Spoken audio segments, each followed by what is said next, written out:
ಮಾಡಿ ಹೋಗ್ಬೇಕಾ?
ಅತ್ಯಂತ ಹಿಂದುಳಿದ ಯಾದವ ಸಮಾಜದ ಬಗ್ಗೆ ನಿರ್ಲಕ್ಷ್ಯ ಧೋರಣೆ ಸಲ್ಲದು.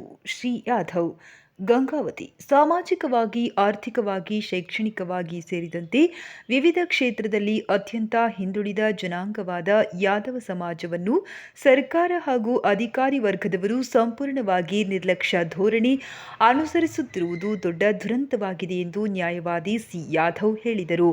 ಅವರು ಯಾದವ ಸಮಾಜದ ವತಿಯಿಂದ ನಗರದ ಸರೋಜಮ್ಮ ಕಲ್ಯಾಣ ಮಂಟಪದಲ್ಲಿ ಆಯೋಜಿಸಲಾದ ಶ್ರೀ ಕೃಷ್ಣ ಜನ್ಮಾಷ್ಟಮಿ ವೇದಿಕೆಯ ಸಮಾರಂಭವನ್ನು ಉದ್ದೇಶಿಸಿ ಮಾತನಾಡಿದರು.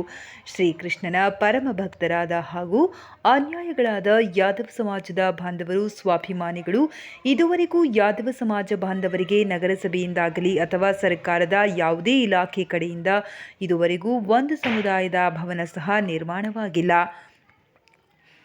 ಈ ಹಿಂದೆ ಮಾಜಿ ಶಾಸಕ ಪರಣ್ಣ ಮುನವಳ್ಳಿಯವರು ಸರ್ವೆ ನಂಬರ್ 53ರಲ್ಲಿ ನಿವೇಶನ ಕಲ್ಪಿಸುವ ಭರವಸೆ ನೀಡಿದ್ದರು.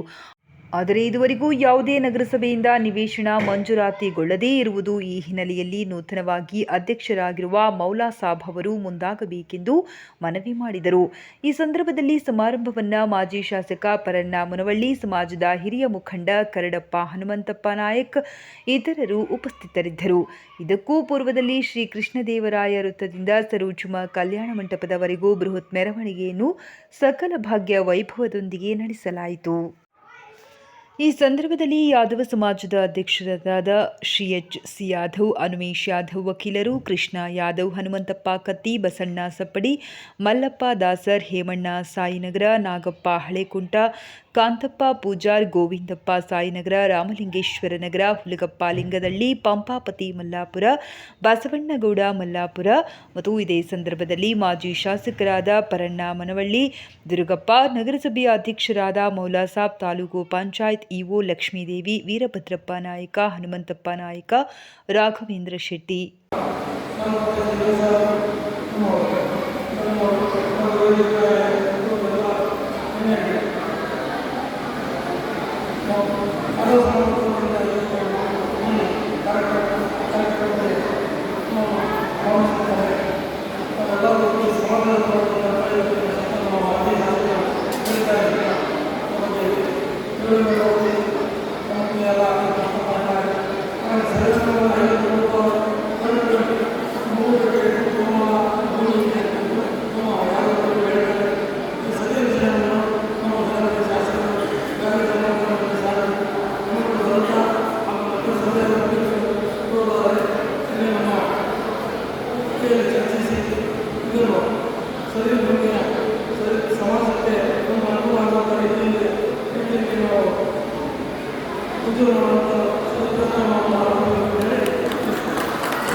ಒಂದು ಭಾಳಷ್ಟು ಈ ಕಾರ್ಯಕ್ರಮದಲ್ಲಿ ಆಗಿರ್ತಕ್ಕಂಥ ಅತ್ಯಂತ ನಮಗೆ ಒಂದು ಭಾಳ ನೋವನ್ನು ತಂದಿರತಕ್ಕಂಥದ್ದನ್ನು ಹಿರಿಯರಲ್ಲಿ ಗಮನಕ್ಕೆ ತರಲಿಕ್ಕೆ ಬಯಸ್ತಾ ಇದ್ದೀವಿ.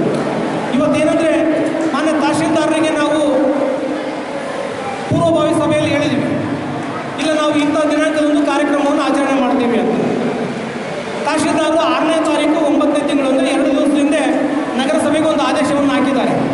ಆದರೆ ಇವತ್ತು ಯಾಕೋ ಗೊತ್ತಿಲ್ಲ, 11 ಗಂಟೆ ಆದರೂ ಕೂಡ ನಗರಸಭೆಯವರು ನಮಗೆ ಟ್ರ್ಯಾಕ್ಟರ್ ಮೆರವಣಿಗೆಗೆ ಒಂದು ಸಹಕಾರವನ್ನು ಕೊಡ್ತಾ ಇದ್ದಾರೆ. ಕೇಳಿದರೆ ಅಲ್ಲಿರ್ತಕ್ಕಂಥ ಒಬ್ಬ ಇಂಜಿನಿಯರ್ ಹೇಳ್ತಾರೆ, ಇಲ್ಲ ತಹಶೀಲ್ದಾರ್ ಹೇಳಿಲ್ಲ, ನಮಗೆ ಆಮೇಲೆ ಲೇಟಾಗಿ ಹೇಳಿದ್ರೆ ನೀವು ನೋಡ್ಕೊಂಡ್ರೆ 6ನೇ ತಾರೀಕು ಆದೇಶ ಆಗಿದೆ. ದಯವಿಟ್ಟು ಈ ಥರ ಒಂದು ಸಮಸ್ಯೆಗಳನ್ನ ಯಾರೂ ಕೂಡ ಮಾಡಬಾರ್ದು. ಕಾರಣ ಏನಂತಂದರೆ, ನಮಗೆ ಇಲ್ಲಿ ನಾವು ಮೊದಲೇ ಹೇಳಿದ್ವಿ, ಯಾದವ ಜನಾಂಗ ಅತ್ಯಂತ ಹಿಂದುಳಿದಿರ್ತಕ್ಕಂಥ ಜನಾಂಗ. ಸಾಮಾಜಿಕವಾಗಿ ನಾವು ಆರ್ಥಿಕವಾಗಿ ಯಾರು ಹಿಂದುಳಿದಿಲ್ಲ, ಅದನ್ನು ಮಾತ್ರ ಎಂತ ಹೇಳ್ತೀವಿ, ಸ್ವಾವಲಂಬಿ ಜನ. ಇದು 4 ಕುರಿಗಳನ್ನು ಇಟ್ಕೊಂಡು ಜೀವನ ಮಾಡ್ತಕ್ಕಂಥ ಜನ, ಇನ್ನೊಬ್ರಿಗೆ ಕೆಲಸ ಕೊಡುತ್ತೆ, ಆದರೆ ಸ್ಥಳಾವಕಾಶ ಇಲ್ಲ ಅಂತಕ್ಕಂಥ. ದಯವಿಟ್ಟು ನಗರಸಭೆಯವರಿಗೆ ನಾವು ಹೇಳಿದಾಗ ಕೊಡ್ತೀವಿ 11 ಗಂಟೆ ಆದರೂ ನಮಗೆ ಬರಲಿಲ್ಲ.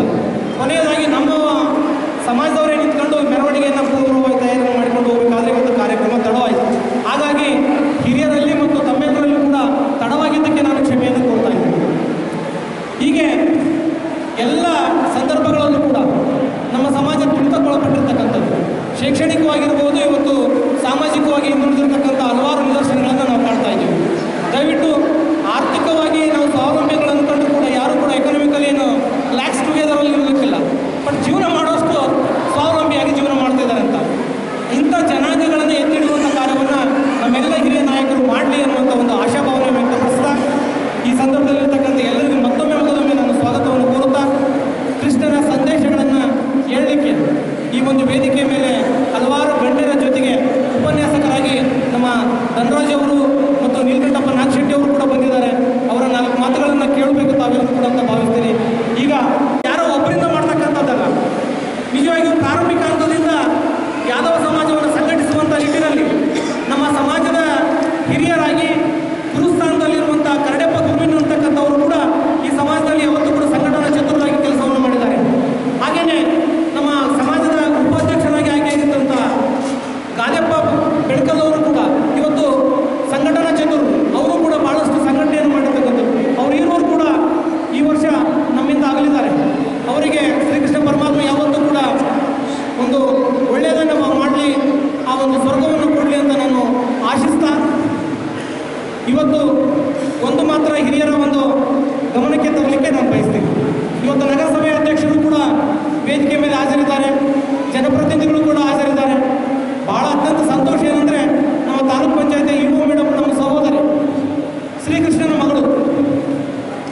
ಮಗಳು ಕೂಡ ವೇದಿಕೆ ಮೇಲಿದ್ದಾರೆ. ನಮ್ಮೆಲ್ಲರಿಗೂ ಇರುವಂಥ ಕೊರತೆ ಒಂದೇ, ಎಲ್ಲೂ ಕೂಡ ಗಂಗಾವತಿಯಲ್ಲಿ ನಮಗೆ ಒಂದು ಸ್ಥಳಾವಕಾಶ ಇಲ್ಲ. ಅದಕ್ಕೆ ಸನ್ಮಾನ್ಯ ಪರಿಣಾಮವಳ್ಳಿ ಅವರ ಒಂದು ಅವಧಿಯಲ್ಲಿ ನಾವು ಸರ್ವೆ ನಂಬರ್ 53ರಲ್ಲಿ ಗೋಮಾಳ ಜಾಗವನ್ನು ಇರುವಂಥದ್ದನ್ನು ಗುರುತಿಸಿ, ಗೋಮಾಳ ಜಾಗ ಇರುವಂಥ ಒಂದು 100 ಎಕರೆ ಭೂಮಿ ಸರ್ವೆ ನಂಬರ್ 55ರಲ್ಲಿ 53/2 ಹಿಸ್ಸಾ ಕೂಡ ಆಗಿದೆ, ಪೋಡಿಯಾಗಿ ಪ್ರತ್ಯೇಕವಾಗಿರ್ತಕ್ಕಂಥದ್ದು. 3 ಎಕರೆ ಜಮೀನು ಅಲ್ಲಿ ಗೋಮಾಳ ಜಮೀನಿದೆ, ಗಾಯರಾಣ ಜಮೀನು ಅಂತ ಇರ್ತಕ್ಕಂಥದ್ದು. ಗಾಯರಾಣ ಗೋಮಾಳ ಅಂದರೆ ಅದು ಮೊದಲನೇ ಪ್ರಯಾರಿಟಿ ನಾವು ಗೊಲ್ರಿಗೆ ಅವಕಾಶ ಕೊಡಬೇಕಂತ ನಾವು ಕೇಳ್ತಕ್ಕಂಥದ್ದು. ಅದಕ್ಕೆ ಅದನ್ನು ದಯವಿಟ್ಟು ಸರ್ಕಾರದ ವತಿಯಿಂದ ಮಂಜೂರು ಮಾಡುವಂಥ ಕಾರ್ಯವನ್ನು ಈಗಾಗಲೇ ಪ್ರಯತ್ನ ಮಾಡಿದ್ರಿ ತಾವು ಹಿಂದೆ. ಈಗಲೂ ಕೂಡ ನಮ್ಮ ಮೌಲ ಸಾಹೇಬರು ಕೂಡ ಬಂದಿದ್ದಾರೆ. ಅದು ನಗರಸಭೆ ವ್ಯಾಪ್ತಿಗಿಲ್ಲ, ಆದರೆ ಕಾರಣಾಂತರಗಳಿಂದ ಅದು ಮುಂದಿನ ದಿನಗಳಲ್ಲಿ ಈಗಾಗಲೇ ನೋಟಿಫಿಕೇಶನ್ ಏನೋ ಆಗ್ತಾ ಇದೆ ಅಂತ ಕೇಳಿದ್ದೀನಿ. ಸಾಯಿನಗರ ಕೂಡ ನಮ್ಮ ಮೌಲ ಸಾಹೇಬರ ವ್ಯಾಪ್ತಿಗೆ ಬರ್ಬೋದು, ನಗರಸಭೆ ವ್ಯಾಪ್ತಿಗೆ. ಹಾಗಾಗಿ ಸರ್ವೆ ನಂಬರ್ 53ರಲ್ಲಿ ನಮಗೆ 3 ಎಕರೆ ಭೂಮಿ ಗೋಮಾಳ ಅಥವಾ ಗಾಯರಾಣ ಅಂತಿರುವಂಥದ್ದನ್ನು ಮಂಜೂರು ಮಾಡಿಸಿಕೊಡಬೇಕು ಅನ್ನುವಂಥದ್ದನ್ನು ಮಾನ್ಯ ಹಿರಿಯರಲ್ಲಿ ನಾನು ವಿನಂತಿಯನ್ನು ಮಾಡಿಕೊಳ್ತಾ ಇದ್ದೀನಿ. ಈ ಒಂದು ಮನವಿಯನ್ನು ನಾವೀಗಾಗಲೇ ಮಾನ್ಯ ಶಾಸಕರಾಗಿದ್ದ ಜನಾರ್ದನ್ ರೆಡ್ಡಿ ಅವರಿಗೆ ಕೊಡಬೇಕು ಅಂತಂದೇಳಿ ಮನವಿಯನ್ನು ಕೂಡ ರೆಡಿ ಮಾಡಿದ್ದೀವಿ. ಈ ವಿಷಯವನ್ನು ಕೂಡ ಗಮನಕ್ಕೆ ತರುವಂಥ ಪ್ರಯತ್ನ ಮಾಡಿದ್ವಿ. ಅವರು ಕೂಡ ಸಕಾರಾತ್ಮಕವಾಗಿ ಸ್ಪಂದನೆಯನ್ನು ಮಾಡಿದ್ದಾರೆ. ಕಾರ್ಯಕ್ರಮಕ್ಕೆ ಹಲವಾರು ಕಾರಣಗಳಿಂದ ಬರೋಕ್ಕಾಗ್ತಾ ಇಲ್ಲ, ನಾನು ಹೊರಗಡೆ ಇದ್ದೀನಿ, ನೀವು ಕಾರ್ಯಕ್ರಮವನ್ನು ಚಾಲನೆ ಮಾಡಿ, ಶ್ರೀಕೃಷ್ಣನ ಆಶೀರ್ವಾದ ನನಗೂ ಕೂಡ ಇರಲಿ ಅನ್ನುವಂಥ ಒಂದು ಸಂದೇಶವನ್ನು ಅವರು ಕೂಡ ಕಳಿಸಿದ್ದಾರೆ.